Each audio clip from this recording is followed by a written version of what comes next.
How's it? Welcome to the pilot episode of a show that we are hoping will take off for us. We're going to call this one the Sunday Gunner. It is going to be a weekend recap show, obviously very Arsenal heavy, but we'll not talk too much about the other Premier League matches, but more updating just scores, the table, where everything stands. If we gain points, did we drop points, who's gaining on us, who did we put a cushion between, so on and so forth. So yeah, we Ryan and I are, well, I'm pretty excited. Ryan is I think Ryan's a little hangry right now. Ryan might need to have some dinner.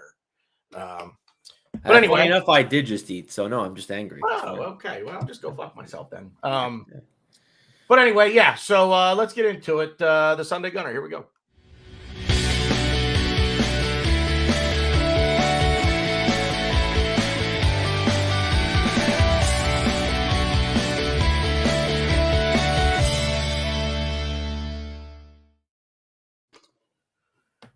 Yeah. So obviously not the result that we wanted today.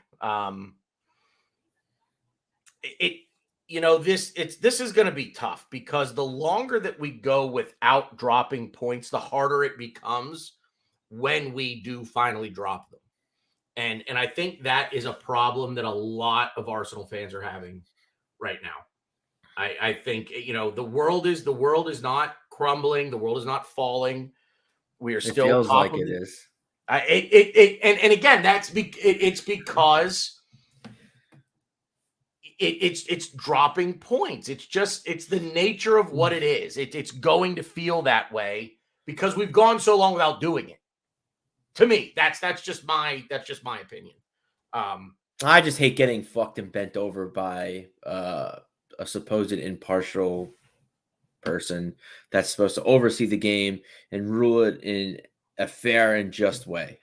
That's why I said this to myself while I was watching the game, and I said it kind of tongue in cheek, like I don't know if I was actually in a situation I would agree with myself, but I was like, I'd rather be losing to Man U right now and like not being fucked by the referee. I'd rather be losing to Man U like 2-0, and they just outclassed us and they just beat us on the pitch. Then literally, we didn't get a goal ruled off. So like to say like we definitely would have won, maybe a little much, but I don't know. I mean, there was. it's hard. It's hard to say. It's hard to say because you don't know what would have happened if a penalty is given. Yeah, we could have gotten 3 penalties and we could have missed them all. Theoretically, they could have all been saved. Whoever takes penalty could have, booted the fucking ball over the net. Whatever the case, whatever. Who knows? We don't know what would have ultimately happened. But here's what I can say, and I agree with you. And it's weird. I said something like what you just said. I said to you earlier in the year that I would rather, and it was after the United loss, that I would rather lose to I said this at the time, so take what I say, take it after the United loss, okay? And this is not a show about Manchester United. But they were a bad team to start the year. They were still finding their way. They've started to find their way now. They're better now than they were when they started the season. So when I made the comment to you that I would rather lose to a good United team than lose to say we would have lost this game today. I would rather lose to a good United team because at least I can look back and I could say it sucks. I don't like losing to United, but at least like, okay, good team, better team won on the day, have it, whatever, than say, we lost to Southampton, a team we're clearly better than, team we should be beating, despite whatever the referees do to us or in us or against us or on us or whatever they're doing. So I get the sentiment behind Mikey Hers in the building. Thank you for joining us, Mikey. Appreciate you being here. But I get the sentiment. Yeah, I'd rather lose to a good team that get bent over and have it broken off on our rear ends the way we did today. And again, we don't know what would have happened, but we're not given the chance. I said this before. I said this last year, where as a sports fan and your team, the only thing you want is to be able to control your own destiny, whether it be for the season, whether it be in a playoff scenario, whatever the kid. But we weren't in control of our own destiny today. It felt like, and that sucks. It sucks to think that, and you made the comment off the air, and jump in here whenever, but we don't want to sit here and complain about the officiating, but it is what it is. I'll say this: I've seen United fans on Twitter. I've seen Chelsea fans on Twitter. I've talked to people at the bar. There's a guy, big Chelsea fan, comes into the bar. I've talked to him. Big United fan comes into the bar. I've talked to him. They complain about the same things we do. And you know what? I'll be honest. I'm not like, stop, you're crying. I don't say anything because I know. You know what? So you said to me off the air, like, I don't want to bitch about the rest because I don't want to be that guy that's, thrown at the feet of the referee. But it's the truth. It's what we're dealing with. Right? This was,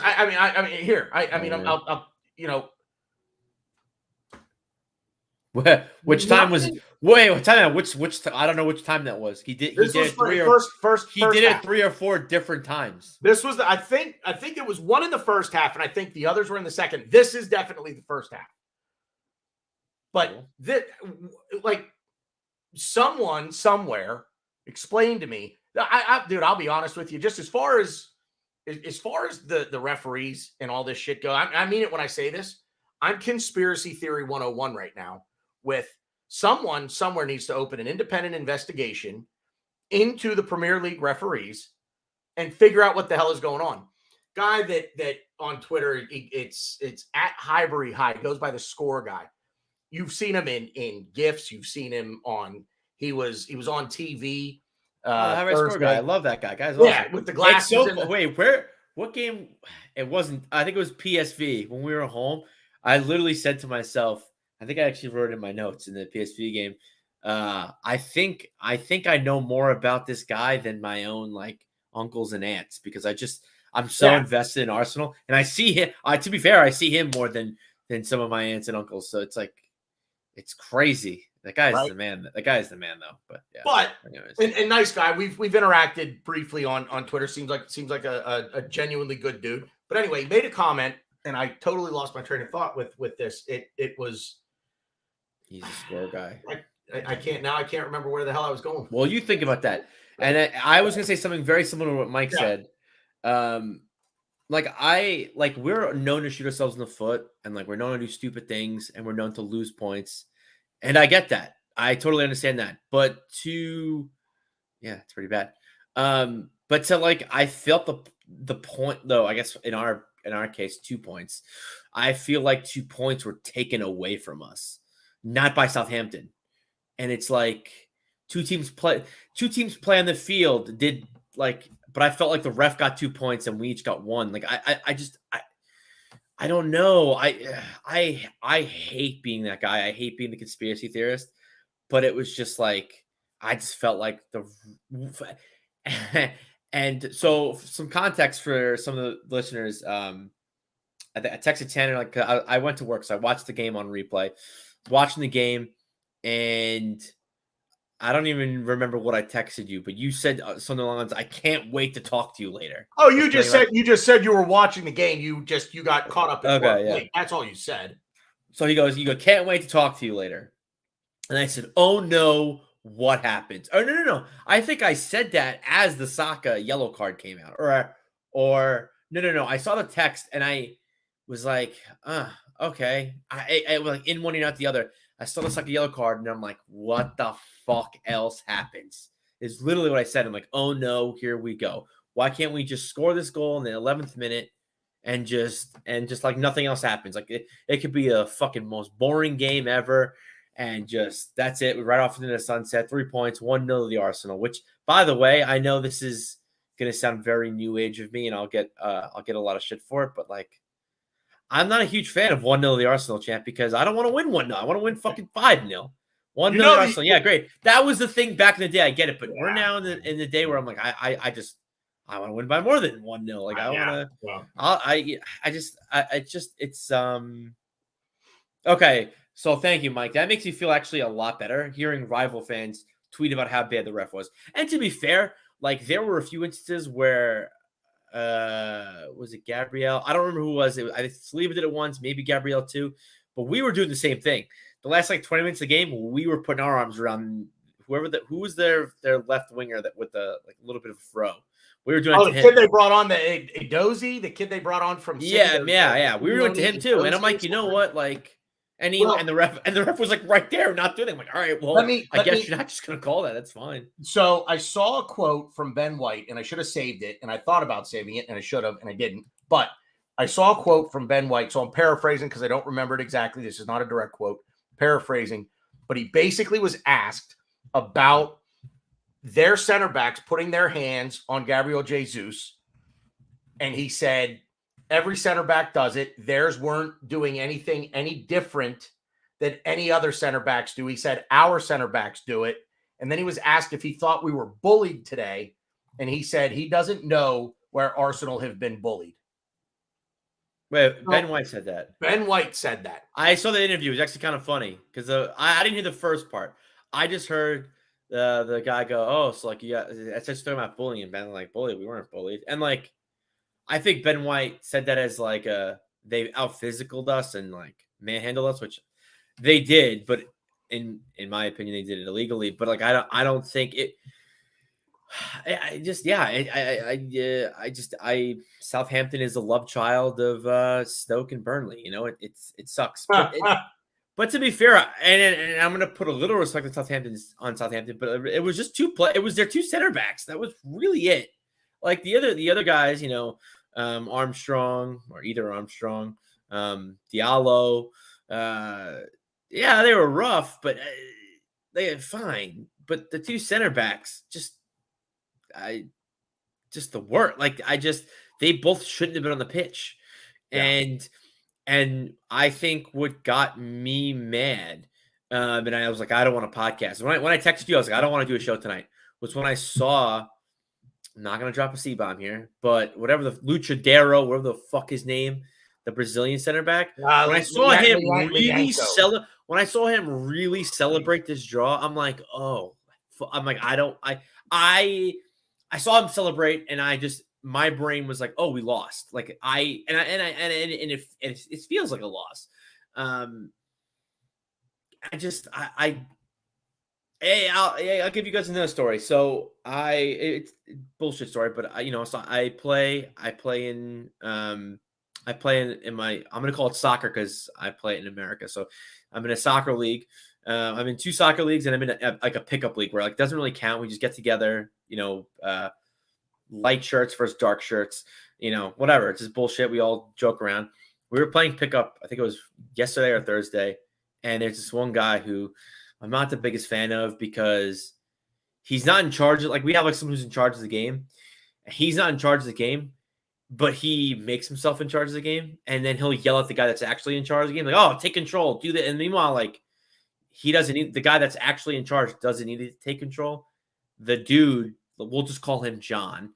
John doesn't feel the game's in control, but it is. But he just starts yelling shit, and he's annoying, and he gets under my skin. We'll put it at that. And a few times, and we were playing, and like we keep score, kind of, sort of, not really. Like occasionally, someone yell a score out, but it's like we're not playing for anything. There's no scoreboard. I was pretty confident at the time we were beating them, but whatever. I'm also competitive as all get out. But a few times he was like, I think someone came late and he goes, "Oh, you're on the." I think I was on the dark team. Yeah. Oh, go dark. Meanwhile, the teams were even, and I'm like, oh, like, and he's like, go dark. They need to help. And I go, oh, that's something that I say on the field. I say shit to get under the other team's skin. And then a few times I was running past him, and he was talking to his defender because he was playing defense, and he was like, oh, like, we're way better than them. Like they need that. Like we're killing them. Like we can kind of take it easy. I'm like, bro, it's pickup. What do you mean take it easy? You're not playing. They're not like playing off, but like just like those comments where you're like, oh, like we're like, what do you mean? Like either we're winning or the game's very close. Like what do we even? I don't even know why I said this story, but like I'm getting angry. Oh yeah, the Luchadero motherfucker. And so like I saw him and then I like immediately like thought of that situation where like I shouldn't be mad, but I'm just like you shouldn't be celebrating this. Like this game is close, or in our game, like the game is tied, and you're going off like you just like it's a big win for you guys. And like I get it, like we're just a big club, and you play for Southampton, you're shit. Like that sucks. I feel bad for you that you need to celebrate this, you know. But like, yeah, this shit gets me mad, and people on Twitter and James might be able to tell me this because I'm in a WhatsApp group with James. I think it was Stuart Chapman, but someone you heard that? Is that my wife yelling? It was your wife, yeah. Are you yelling? You know what? I'm not gonna yell at her. But I don't know if it was James or I think it was Stuart in our chat, James, but brought up the fact it's like, well, a positive you could kind of spin is like the fact that we're upset about a draw like this means we're going in the right direction. Like we expect more out of this team than just a draw. But like I'm angry because I feel the ref took points from us. Southampton didn't take points from us. Yeah. We didn't shoot ourselves in the foot. Southampton didn't play well, and it's funny because I'm sure we could talk about. I don't know how much you want to actually get into the game specifically, but like we didn't play well in the second half. I really don't think we played well. But no, I don't think Southampton played well. I just think it was kind of like a very duddy, boring game, and things happened. I agree with you, and I mean, just given everything that I've seen, I don't think there's anyone that would tell you that we played well in the second half. We took our foot off the gas, which is like something we've done we've been doing that since the Bodo Glimt game, which I was again when we watched the Leeds game, we were like, oh, like we were still in Norway playing on that artificial grass. I don't know. I think I didn't based on the team's body language, I didn't really see this, but like there's a lot of times, and I've done this too, like me as a footballer, like when I used to play like in actual games with reps and all that. I mean, I still do, but like in where I was gonna like an organized team and we had seasons and stuff. There are games where you play and you feel like you're playing against a team and a ref. And I've had that. I've had where you just feel like the ref is calling all the calls against you, and you're fighting two battles. You're fighting a two front war. And you kind of step off because you're just angry. You're just like, fuck this. Like, I don't want to. Yeah. Like no matter what I do, you're going to call me for something. So I'm not, I'm just, what are you going to call me for breathing? Yeah, exactly. So I'm going to get a yellow card for looking at the dude. Yeah. So like, I don't know. Could it be that? Could the players have it there? I don't know. But to be fair too, like we obviously had a lot of interesting calls that didn't go or that should have been called that weren't called. I didn't really see our team complain too much, which I don't know. I don't want to be known as a team that complains. Oh, and that's another thing. Speaking of complaining, another thing that got me fucking mad red was when Southampton and like other teams chanted around when we're away. Teams always chanted about us, like how we're always cheating. I don't know know how the song goes. How you're Arsenal always same old Arsenal always cheating. And it's like we're like. I don't know what game they're watching. I will. Let me real quick because I tweeted this out. I think at it was either at halftime or I actually went because I don't go on Twitter during play. I try not to. I try to, but I can't keep up. I'm not superstitious, but I'm a little superstitious. I don't go on Twitter during play. I want to watch, and I like that. So I try, but when I get pissed off. Like it did this afternoon or this morning, I do go on Twitter. But anyway, I'm the same way. I did, right. I did tweet out one thing though, and I will give Southampton fans credit for this that were in the stadium. They were chanting, "It's only 1-0. It's only 1-0." Yeah, how shit must you be? It's only one. Kudos to them because that's brilliant. That That is, it is, it Who is were we a I think Everton. I think when we played Everton once, they did that to us too. I've seen there's other teams that have done that before. wait. That's funny. James is one funny dude. You guys, Oh, everybody should check out his show. It's awesome. He's yes. awesome. Yes, James. I'm gonna find my way onto that show, James. So like whether you like it or not, it's gonna Like, happen. yeah. I mean, And there's nothing you can do about it. James. You may as well just consider us Hall and Nash, the outsiders. We're taking over your Hair show. is so some crazy. point. I fucking love it though. I love how crazy my hair is. Your hair's all like standing up on edge. Mine's all greased back. Yeah, man. Like I'm like Scott Hall, baby. Kind of like this. Yeah. What were we saying? Cheating. Samuel Russell cheating. Yeah, I don't even know. Like everything got under my skin. Everything got under my skin today. Yeah. And was it because Tanner tweeted me? Oh, I can't wait to talk to you after the game. Yeah, it might have been. It might be Tanner's fault. I don't know. But who's to say? yeah, I was just everything had me on edge. Who's to say? But you know what? Since we're probably gonna talk about refs and how shit and his name's Robert Jones, in case anyone wants to know how shit Robert Jones is, I just want to say positive real quick. And Granit Xhaka, are we like dating now? Yeah, maybe. Did I say some mean, hurtful things to you? Yeah, maybe. I didn't go over the line. Making up. Hey, how is I didn't go over the line, by the way? But like, do I scream your name every time you play? Yeah, I did. And I said some things. We know this. He screams it like a. I've been unfollowed. I've been probably even blocked on Twitter by people who don't like my Xhaka takes. I mean, I haven't had like a Xhaka take in quite a while. But yeah, it's okay. We're at Xhaka. You turn over a new leaf with the Arsenal fans. You know how when Arteta first got appointed, I don't know if you heard this, but Xhaka interview said that when Arteta first got appointed, Xhaka literally said to Arteta, one of their first meetings together, "Hey, I'm leaving. I'm trying to leave. It's not you. It's the fans. I can't wear this shirt anymore. It's too much." Yeah. Now look at him. Yep. And like, it makes me happy. And I'm not someone who needs to always be right. And when I'm proved wrong, I'm not like, technicality. And no, I'm fucking wrong. Granit Xhaka is in shout out to Rohan. He's in a purple patch. Both PSV's both goals, the PSV goal and this goal were just amazing. Yep. And I think, the weight of the fans, the weight of the club is just off his shoulders, and he can kind of just play. And it's not even that he's doing he the back heel to Jesus in against PSV and just the two goals. He is playing well, and he looked like a 10 in the first 15 minutes of our game today. I love it. I'm happy for him. I'm proud to see it.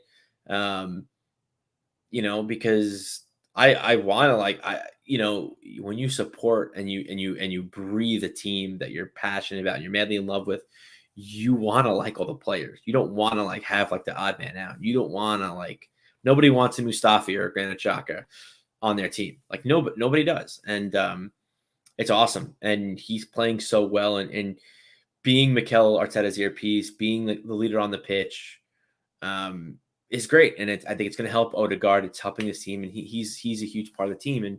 And someone on Twitter, and I'm sorry, I don't remember who this was, and it's someone I actually talk to a lot and that I know. So apologies to whoever you are. Was saying, he's turning into the most important player in this team, and I venture to say he might be the most important player in this team. In the first half, he ran the most. He covered the most distance. I think right now if there were a vote for player of the year for Arsenal right now, he'd win. I mean, you have to, and it's not because he's the best player, but just because of comeback player of the year. I mean, I don't want to say comeback player, but yeah, I love it. And I said, I even said this a few games into our season, how he's playing good, but if we had to upgrade a position, it's him. We need to upgrade. And I'm still not saying no. I definitely think, but it's not even I want an upgrade for him. I want an understudy. I want someone to learn from him and to just soak all he has. Because to me now, he's just the perfect. He's just I don't even know. Like anybody we bring in, just like, hey, go hang out with Granit Xhaka for like a week and just have Right. him tell stories because he's literally been through it all. Yeah. He's been, has he won anything with us besides an FA Cup? No. So he hasn't been at the highest of highs yet, but we're getting there. But he's I've been been at the lowest of lows. If someone knows how to be kicked while they're down, it's him. So yeah, I I've turn been this into a negative, but Granit Xhaka, you're the fucking man, and I love you. And sorry to all the people that unfollowed me because Granit Xhaka. I said something a little while ago, and I don't know if you saw it, but I said, and it was probably, it might have been 2, 3, maybe 4 games into the season, but I tweeted out that it might be an unpopular opinion. It might have actually been before the season kicked off. Now that I think about it, but I said it was an unpopular opinion at the time that I want to see Arsenal play. I want to see Granit Xhaka in an Arsenal shirt in the Champions League. Like I want to see that happen. You know, it's funny. Like and I listen. I'm being transparent here. I'm letting you know. My one thing that I would always say to people that would be like, oh yeah, you want to like Jacques? Well, here's my cool fact to spit at you to make you not like Xhaka and for me to always be right. Granit Xhaka's never qualified for Champions League with us. We were in Champions League when he first played with us, but since then we have not been in Champions League. And now, like obviously, as an Arsenal fan, I always want to be in Champions League, but like I want him to stay until we're gonna get Champions League this season, but yeah, we're doing it. No, we're gonna do it. I have all the faith in the world. We can play our B squad. We're gonna get there. I just love the way this club's moving and going. 8 of you that are in the chat right now, you heard it. If we don't, it's because of that idiot. Okay, all right, fine. All right, so I'll pretend I didn't even say that. Mikey Hers in the chat. Speak of facts. I don't want to say it. So for me as an Arsenal fan, before Granit Xhaka, there was Aaron Ramsey. He played well for us in spurts, but I just very overrated.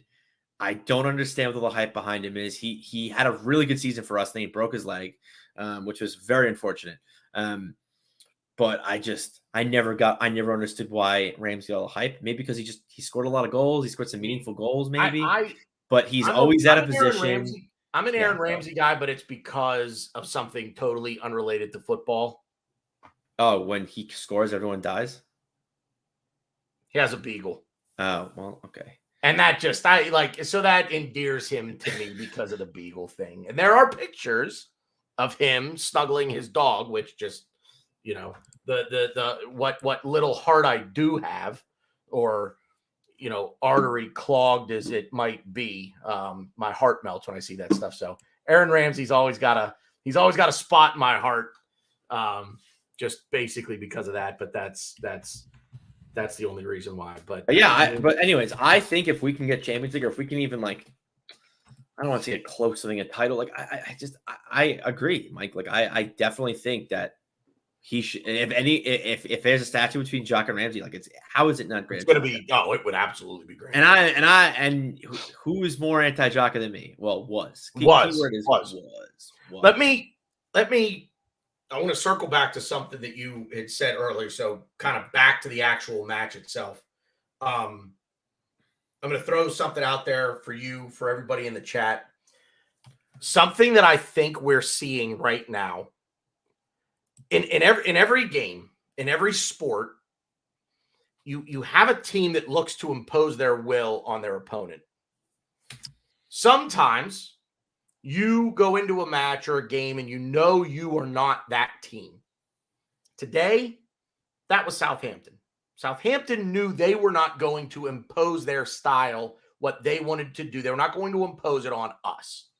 We were the team going in, trying to impose our will on them. But when a team knows how to counter that, and we saw it last week at Leeds, and I think we saw it today. We struggle with two things. We struggle with a high press. We struggled last week against Leeds. That's exactly what they did to us. and we struggle to break down a low box. And we've been struggling with that for years now. And that's exactly what Southampton did to us in the first half. The refereeing, the god awful. I've been watching this sport for a long time. A long time. I've never played it. Full disclosure, I think I've said this before, but I've never played in any sort of organized fashion. I was a hockey player, basketball player, baseball player, football, American football player. Those are the sports I played. But this was today one of the absolute worst officiating jobs I've seen in any sport in all my years of watching sports. That's how bad I think it was today. That being said, in the first half, and James, back me up on this because I watched you earlier on with Soph on Highbury Squad. What did he say? The champions normally make Champions League. So Ryan is great. Yeah, damn right. Yeah. You know what's funny? Real quick before you go back to your thought. Yeah. There was a game, I don't know if it was last season or 2 seasons ago, where we were having a very similar discussion where we got absolutely bent over by the refs. I'm really mad because I'm trying to think of the game and I cannot think of it. And this is just worse. This is just definitely worse. And I'm really mad. I mean, we've had our fair share over the years. That's the thing too. You watch the game as an unbiased observer, and you're going to see it.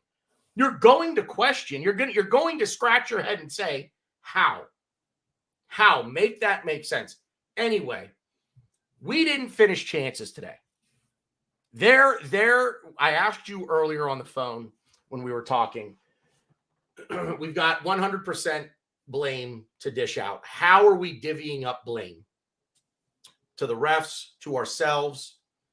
And you said 70-30, 65-35 ref. It's way more now. That was the first half. That's true. Yeah, you had that was the first half at that point. Yeah. But we had chances. We also played worse the second half too. So granted. We had our chances that we didn't take. But so back to my point with things. There's a blueprint now in how to beat us. Press us high with guys that are just going to run. Oh, because that's what Leeds did. Leeds just kept press, get on the ball. 2 guys on the ball all the time in defense. Which is so weird because they didn't even I was saying to you in the first half, like they were like we misplaced a lot of balls in our back line, and they were just soft passes that didn't really go anywhere. And the Southampton players just didn't get, like they couldn't be arsed, like they didn't chase after it. I'm like, bro, Southampton players runs after that ball, they're getting it and they're on the attack. But they were kind of like, we'll let you have the ball. Like Xhaka had a really soft pass to, I think it was Martinelli, and Martinelli had to run all the way back and get it. And like the Southampton guy could have easily took it, and he was like, no, like you're good. And to me, it was like Hasenhüttl in the first half, literally like put the ball in the middle of the pitch, and you literally yelled at the Southampton players, "Don't fuck this up." Kind of like your dad, where you have some kind of important job to do. Your dad just goes, "Yeah, don't fuck this up." Whereas halftime talk, he goes, "Oh shit, we're actually in this game." The refs kind of helping us a little bit, but guys, if we just like try a little bit, press, I think we could actually get a point out of this. And I think that's, I'm not going to give Hasenhüttl the credit in saying it was just, it seems like a loan, but I think that was kind of the approach Southampton took, because it just seemed like Southampton didn't want to beat in the first half. They just seemed like they didn't want to fuck up. And yeah, I low-key like Ralph Hasenhüttl, by the way. Yeah, he's German, right? Or he's got some German in him. And a name like Hasenhüttl, come on, how can you not like that? But yeah, no, I mean, I don't know. Excuse me. I think the blueprint to beat us is there, and I think there are a couple of ways to do it. We want to dominate possession, but we want to play a team that's going to try to play the same style we play. It's going to be. There you go. Is that it? Maybe. I don't think it was like I remember that game, and yes, we got fucked that game too. But like I want to say it was a different game, because I remember being like a shitty team. Like it was like a Palace at home, or like Burnley or I don't know, but yeah, that City game we got shit pumped. Well, remember that. speaking of City, this is going to be a game when we actually finally play them after the World Cup and holiday break and everything else. I have no idea when we're going to make up the game that they postponed. But when we play them, now I'm not saying we're going to beat them. I'm not saying that just because we're going to play similar styles that we're going to beat them. I honestly I don't believe that right now. But we're going to be in that game and we're going to look good because we play a similar style. So when we play a team that plays a style that we like to play, we look good. We create chances. We can finish because they're open. Not that we opened them up, but they're staying open for their own sake to try to counter us. So you get it's a good heavyweight fight. But when you get a team like a Southampton or a Leeds who are looking at it back to the imposing of the will, they're not going to come in with their style and say, we're going to make you bend the knee to us. That's not going to happen. But when they come in and they say, this is what we need to do to beat you, to frustrate you, that's how you beat us.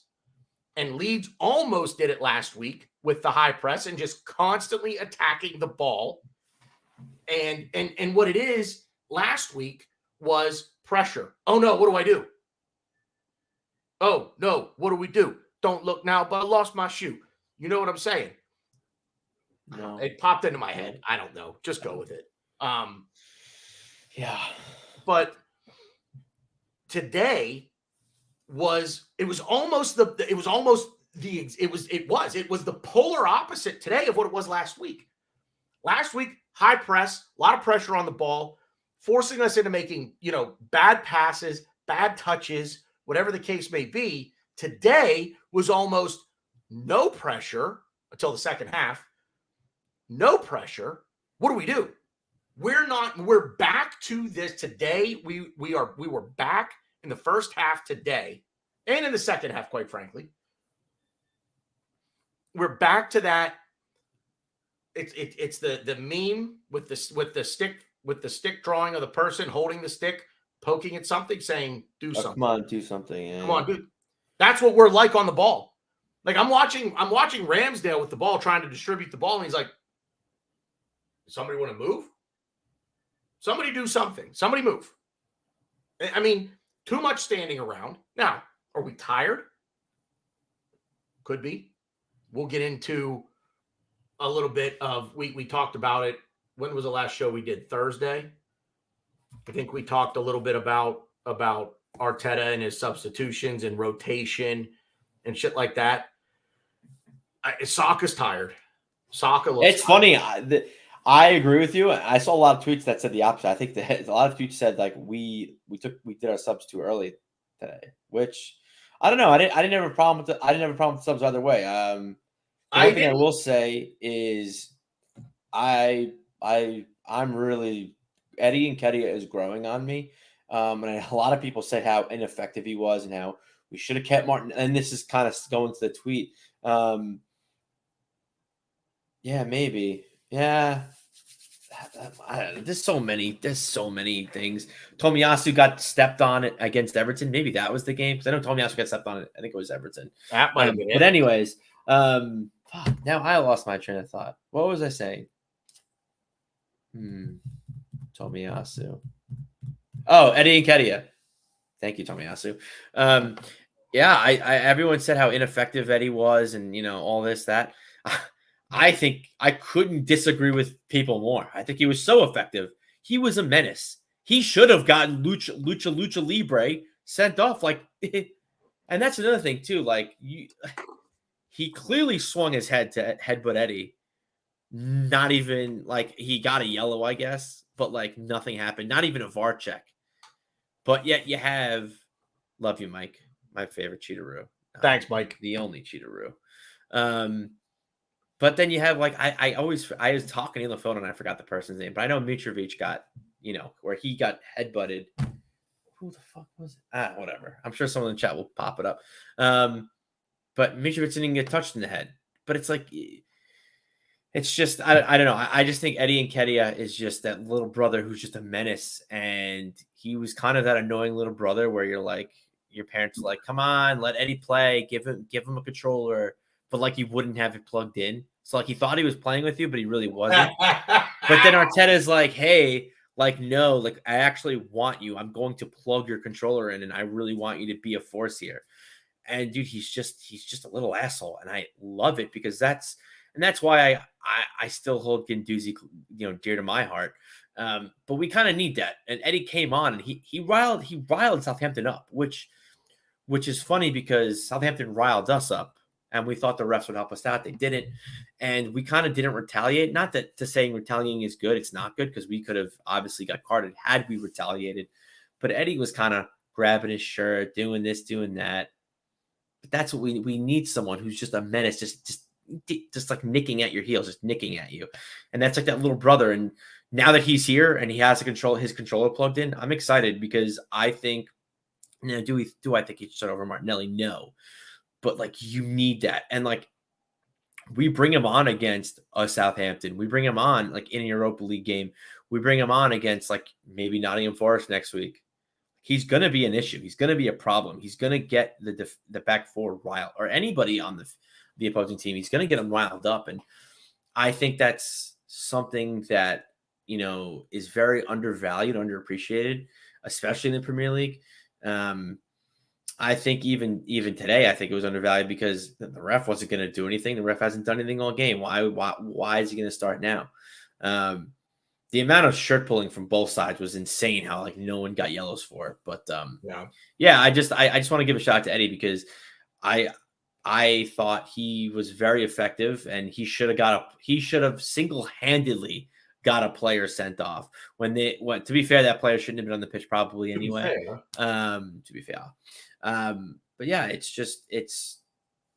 it's good to have players come on and make an impact, even if they're not like necessarily scoring. Like, I'm not saying I'm advocating you should be getting players sent off. Well, I kind of am, but it's sure getting under a team's skin is a talent. Guendouzi, I feel like if I was against Guendouzi, I would look at him and just want to punch him in the face. He's an asshole, but he's our asshole. He was our asshole. And I think Eddie's very similar. And I think it's good to have a player like that on your team. And let me not take away from Eddie's skill. Like he's great on the ball. He's always, since he was a kid, he's always made really good runs to the goal. And he's gotten stronger. Those 6-pack abs, fucking shredded Parmesan. But yeah, I mean, I don't know. I just wanted to shout out Eddie because I saw him get like not a lot of hate, but just like, well, he needs to score. Why? No shit. So does. Can we talk about who needs to score? Gabriel Jesus, who played a full 90 minutes and hasn't scored in 4 games. And something I also wrote in my notes that I said was, this is how we played when we finished 8th. Gabriel Jesus is Lacazette. Even when we finished 5th, he is Lacazette now. He's getting stuck in. He's back. There were parts in the first half where he's back next to Partey, and he's in the back. He's doing his thing. He's not effective up front. And I'm like, oh, we just have another Lacazette now. Like, is this where we finish 8th again? This is where we struggle to break down the low block. He gets into space, whatever the little channels might be, but nobody can get him the ball. Yeah.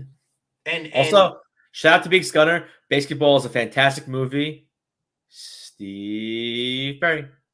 That movie's actually probably, it's definitely the most underrated sports movie of all time. It might be one of my tops, if not my favorite sports movie of all time. Check it out. Very, very vulgar. But you see Victoria Silvstedt, Playmate of the Year. I think she's naked or almost naked. So it's good. Yeah. Even better. You had said about the subs. Yeah. And you touched on Eddie. I was not thrilled with Eddie for Martinelli.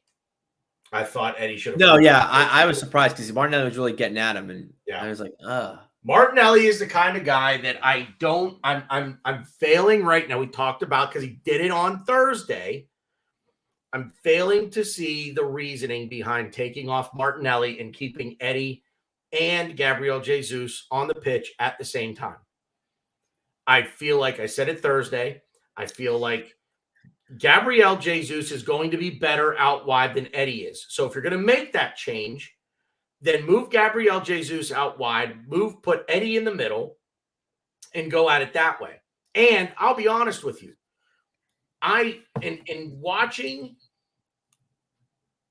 In going back and watching Jesus's goals this season, where he's created for himself, he's doing it from the wide area. He's coming in from out wide. That's how he's creating that. Not every goal. But being out wide, he's creating for himself out there, being the target man and being a guy that we're just trying to send through on net. It's for some reason now it's just not working. And it goes back to what I said. My response to you, and I still hold this, is I just think Gabriel Jesus is just better in the middle.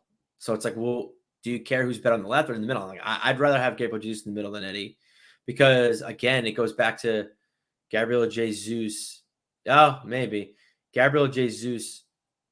He likes to come back, get stuck in. He was playing, like I said, there was parts in the game he was next to Partey. Right. I don't think Eddie, seeing Gabriel do that with Partey, it makes me nervous. Not nervous as in like, oh, he's gonna fuck up. It's nervous like, why is he next to Partey? Like, what is happening? Whereas if I saw Eddie next to Partey in the middle of the field, I'd be like, like this isn't good. I don't like this at all. I don't hate seeing Jesus there sporadically throughout the game. It's a little different. He can create from that area. And when I say I'm not talking create a goal for himself. I'm talking just create a goal. He can create. He's a very good distributor of the ball. He's a guy that should be not necessarily looking at the same amount of goals as assists, but I'd say they should be close. If he's going to bag 18 to 20 goals, he should be bagging 14 to 15 assists, in my opinion, too. And there's something to be said for that. That's production as well. I'll take a guy that either scores or creates or assists on 30 plus goals than a guy that just scores 20 and that's it. And that's all he does. That was Aubameyang. Yeah. But man, I don't. So seeing Jesus drop deep like that to sort of try to link play, I don't hate it. It's why isn't Odegaard? I get it goes back to like us like playing sides, exposing the width, using triangles. I get that, but I just want to see Odegaard in the middle more because I don't want Jesus coming so far back. Yes. I understand Odegaard needs to play on the right with Saka, with Partey. Like, cool, awesome, great, but I don't know. Sometimes but then what we do with that is we're overloading the right side and then trying to switch play to one player on the left, meaning Martinelli. Well, yeah, and to be fair, we also overload the left too.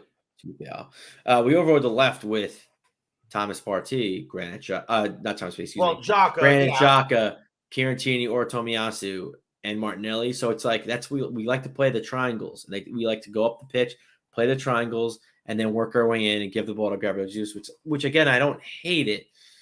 But I think this is where I don't know if you make a tweak in the system and the formation and tactics. And listen, Mikel Arteta knows way better than me, so I'm sure he'd have a great answer for me. I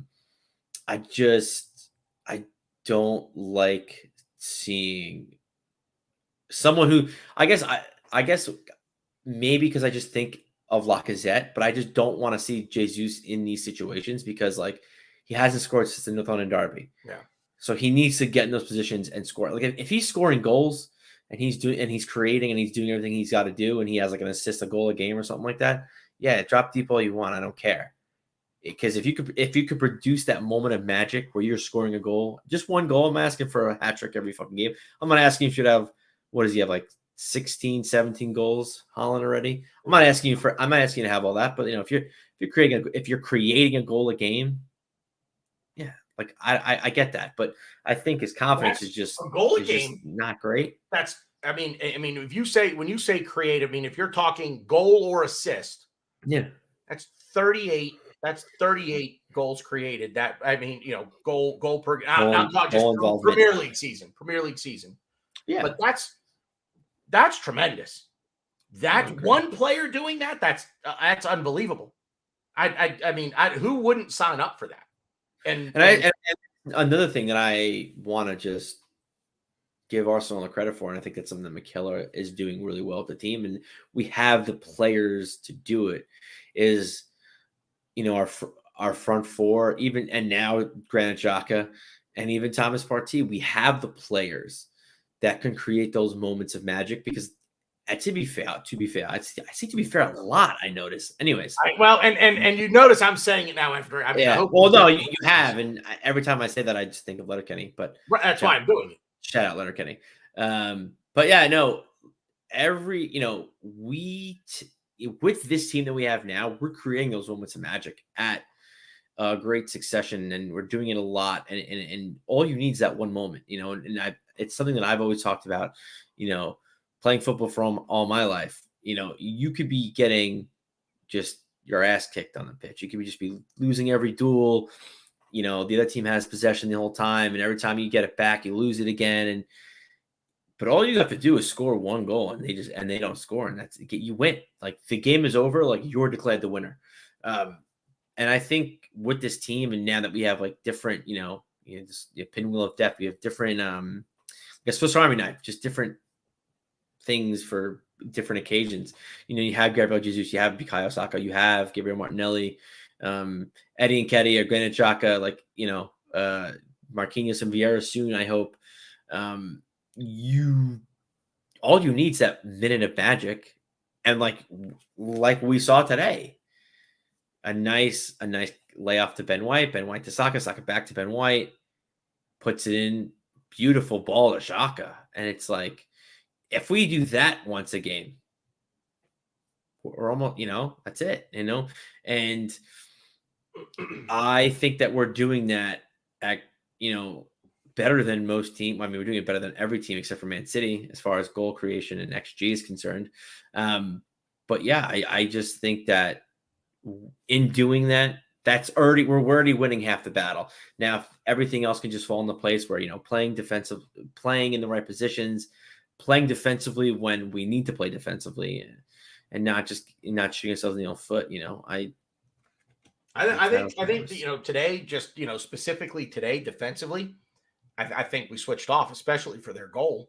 Well, I blame Zaha for Zaha. I saw Zaha in the chat. Yeah. I actually blame Partey. I was watching the game, and they're attacking. I'm like, damn, Partey is just so. I'm watching him get back. Partey is so slow. I'm like, Partey, you better hurry up. Partey, better hurry. What do you? Oh, he scored. Partey is so slow to get back in position. Gabriel and Ben White both have to choose. They both chose a player, not the right player. Not the right one. I guess right for them, given the play. Had Partey been there, I think it would have been a lot easier. But yeah, I mean, it's just Thomas Partey had a bad second half today. Being the lone six, you're going to have bad games when a team presses at you. And see, it's interesting. Everyone says Partey is the most important player on the team, which I don't disagree with. He had the most touches on our team in the first half. Yeah. And I agree. Problem not with that, but problem with him being the lone six and being the kind of player he is, where he's not Fabinho, he's not Basuma.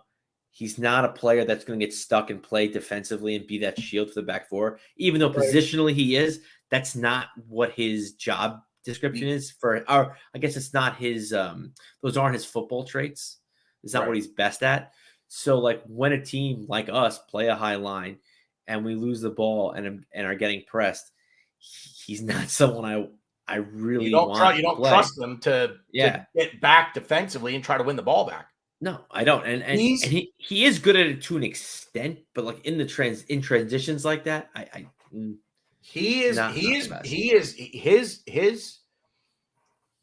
His best attribute is once we win the ball back, but winning it back in our own box from someone, in the back four or Ramsdale distributing. His strength then is the transition.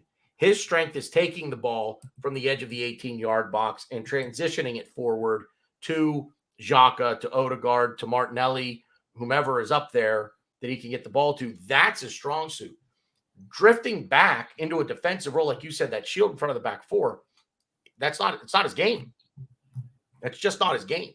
He's very much more of, to me, he's very much more of an 8 than he is a 6, in my opinion. I just think he's more box to box. He's not, but even box to box midfielders are better defensively than he is. I think defensively he's a little suspect, to be honest with you. And the role that he plays for this team is not, we're not playing to his strengths. I personally, I've said this before, Arteta doesn't, and obviously if this were right, if I were right with this, I'd be coaching somewhere. I'd be coaching a professional team somewhere. But I've said it to you before. I would prefer the typical 6, the prototypical 6, like a Basuma, Fabinho, Lucas Torreira. Hello? Oh, don't get me started with Torreira. But a player of that ilk that is going to play that, like, defense first. That defense. But that's the problem. If you're Arteta, you don't want that player. I know, we're not a defense first team. He doesn't see the number six as that kind of a player. It's not just like the traditional 10 is sort of being weaned out of the game a little bit. The traditional 6 is being, I think, to a degree, maybe weaned out of the game a little bit. I personally would go with that. But then again, we've dropped 5 points out of a possible 33 in the entire season. Put it in perspective. So we're doing something right. Today, again, it feels like a kick in the nuts because we shot ourselves in the foot by not finishing chances. The on-field referee and VAR didn't help us with what I think were easily 3 blatant penalties. 3? Yeah. I don't know, dude. 3. I don't even know. 3. I would say 3. I don't think, real quick, and we're at an hour right now. I don't really want to go too far beyond this. I mean, I feel you and I could do this all night, I feel like. Yeah. I have not seen, and I don't know that one exists, a replay of the Kieran Tierney incident in the box. Not the one where the ball, not where the ball went out of play. That ball was out of play. When he got it to, and real quick, it didn't count, and it should not have counted. I'm not advocating that it should have. The ball crossed touchline. I get it, but Tierney getting that ball to Odegaard, that was fucking tremendous. Yeah, that's one of those like American football plays where the guy catches the ball. It's an unbelievable, like he catches the ball, but he's out of bounds, and you're like, damn, man, if you could have done that in bounds, it would have been great. It was a tremendous play. There was an incident where Tierney was on the ground behind the play, his neck, and was holding his throat. Somebody and people were saying like, yeah, he like the defender. Was it Al Yasuni or whatever his last name was? Placenta Car. I don't even know. I don't know his name. Whatever. Either. Somebody grabbed him by the throat and pulled him down. Nothing. To me, I didn't see it. I'm not going to defend Southampton. Tierney does have a knack for going down and grabbing his face when he gets like hit in like the chest. Like he's done that multiple times where he tries to get calls. And so I saw him do that and I'm like, oh, it's probably nothing. And I think I was just so mad about I think in the back of my head, everything that happened, I just kept going back to the Saka yellow card. I was just like, wait, what? Excuse me. Right.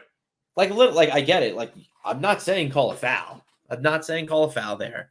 We're gonna give him a card. Like, what are we talking about? I don't know. Tierney could have been actually fouled. I don't know because for me, they didn't even show us or send us a review. So the best scenario in the Saka thing, play on, nothing. Referee looks at Saka. Although I did think it was a foul, but I mean, I'm Get just up. saying. You don't have to. I watched it. I will disagree. I think Saka was looking to buy it. The contact was made, but I think Saka was already committed to going down. Yeah. There was contact, but I think he was committed to going down, and then the contact came. So to me, and this is just look, I try to be as real as possible. Do I want him to? Do I want the foul? Of course I want it. But if I'm being real, I think in my heart of hearts, I think it's a no call and play on. I will say, we talk about consistency. Now, what Theo Walcott did, that's like at least there was contact. Oh, yeah, that was funny. At least there was contact with Saka. Like you go back and watch replay, and be like, but there's contact there. Yeah. Why is he getting a yellow for simulation? There was no contact with Theo. The referee gave Theo the yellow, so there's a touch of consistency there.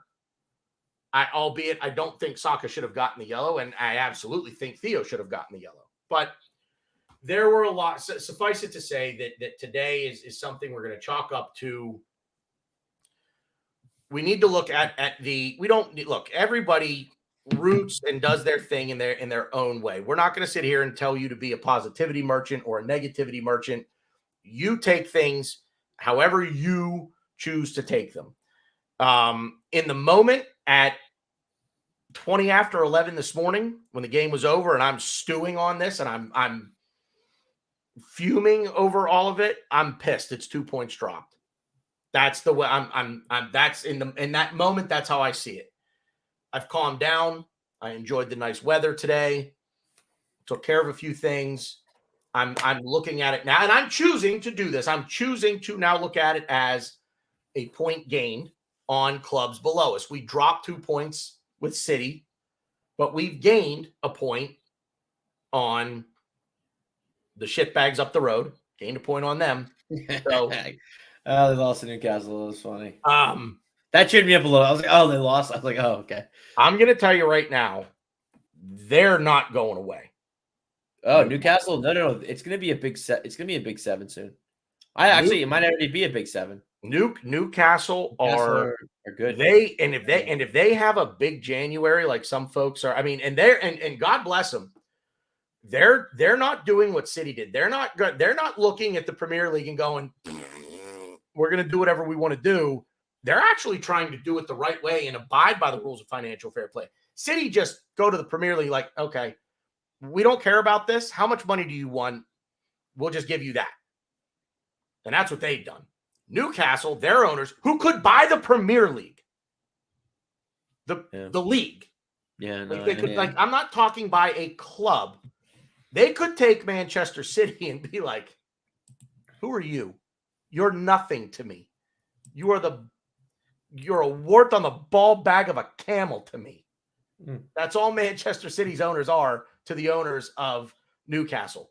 But they're doing it the right way. They are abiding by financial fair play. But I've heard they're in for a big January, and they are going to really go for top 4 with trying to bring some new faces in January, albeit do it the right way. They're not going anywhere, and they're a good team. They are going to be a problem for a lot of teams. They're going to be a problem. They've gone whatever you think of United, going to Old Trafford is never easy. They went to United and got a draw. And they just went to the shitbags house and beat them. And beat them. Like, beat them. That wasn't there's no, they were gifted. No, they beat them. And they're going to be a problem. I can't wait to watch them play City. I absolutely can't wait. That will be a game that if it's 7:30 on a Saturday morning and I just left work at 4 o'clock in the morning, I'm going to stay up and I'm going to watch that game because I want to see it. I'm curious. Anyway, like I said, we could go on and on and on about today's game. There was a lot to complain about today, and I think we did a fairly good job of doing it. Biggest shock. I want to be positive really quick again because I'm trying to like sow little things positive. I thought it was very funny. I wrote in my notes, commentator's curse. They brought up an interesting fact, how the only two teams that haven't been scored on in the first 15 minutes of the game have been us and Southampton. And then we scored like literally like 90 seconds later. I thought that was absolutely fantastic.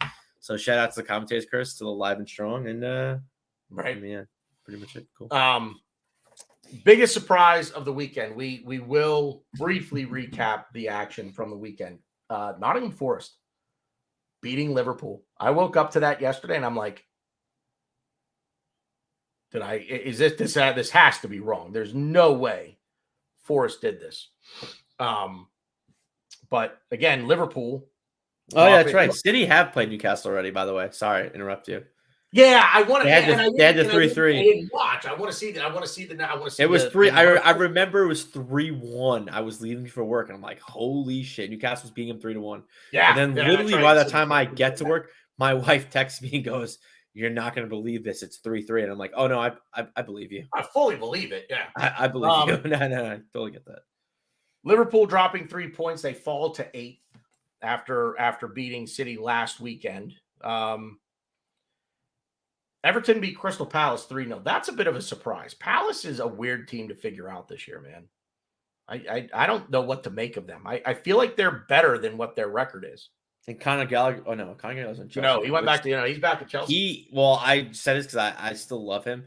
He got hurt. He apparently is going to miss time, which sucks. But I don't care for Chelsea. Yeah, it's funny you say that because, like, for instance, like Fulham, they're 8th. Like they're just or are they 6th? I think they're like right near Liverpool. But like there's just a lot of teams where you're 7th. like you're 7th.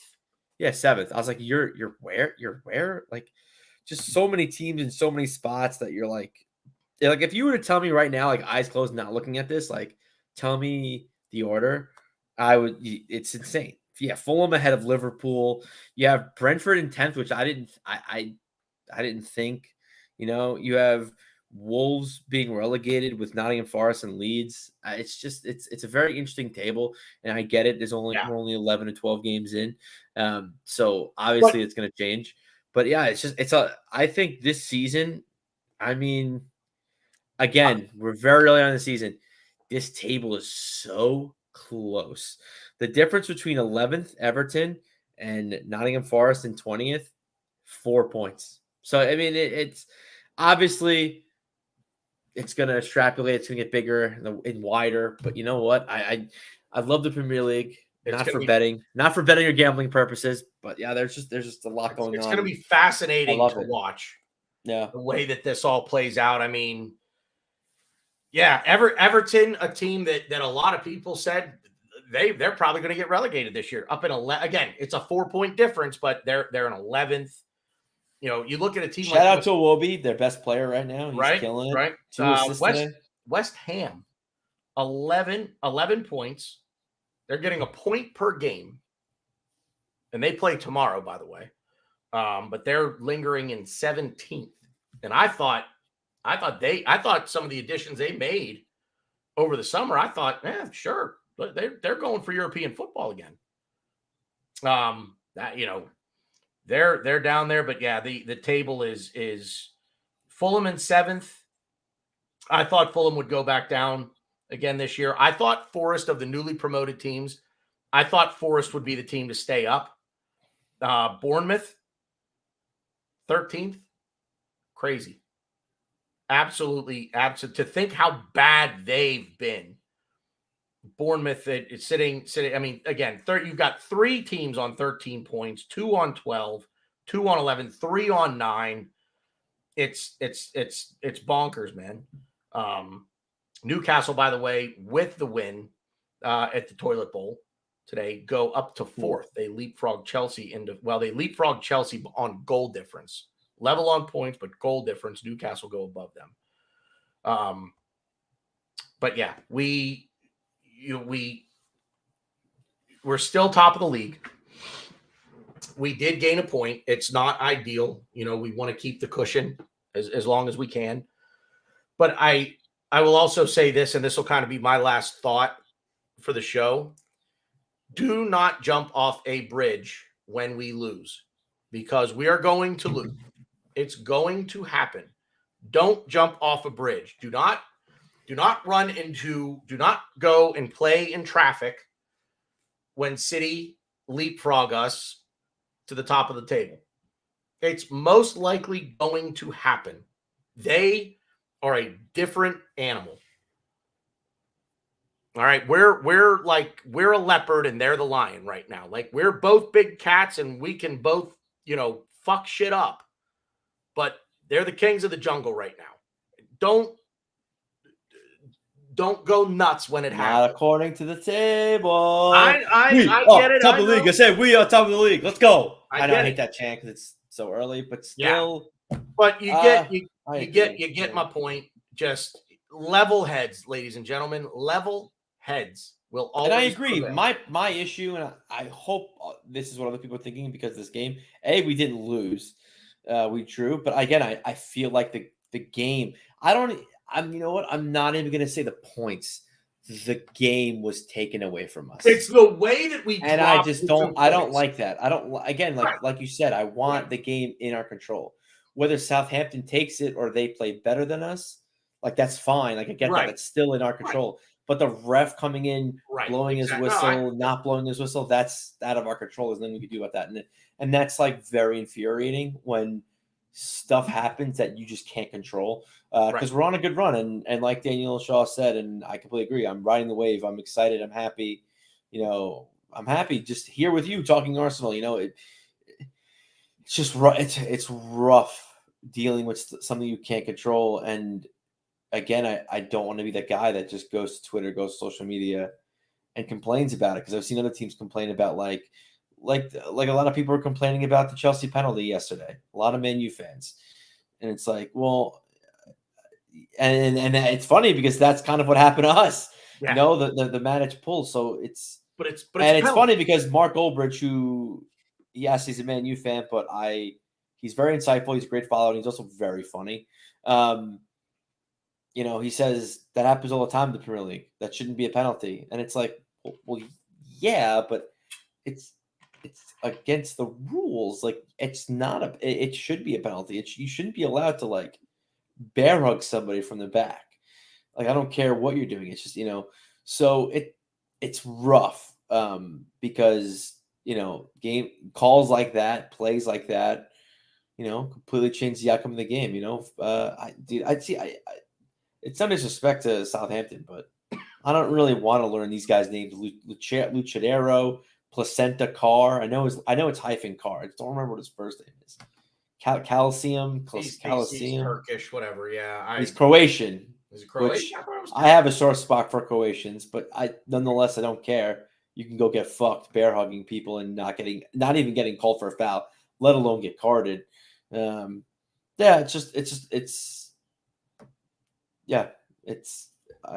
done talking about it. I'm over it. It's frustrating, but we take the point that we got today. PSV on Thursday. Let's go. We move to PSV Thursday, where go get the draw. I don't care. Go get the draw. Rest these players. That's the name. The word of the week is rest. I want to see Eddie start. I want to see Marquinhos start. I want to see Reece Nelson start. I want to see Rob Holding start. I want to see Sammy Lokonga start. I want to see Fabio Vieira start.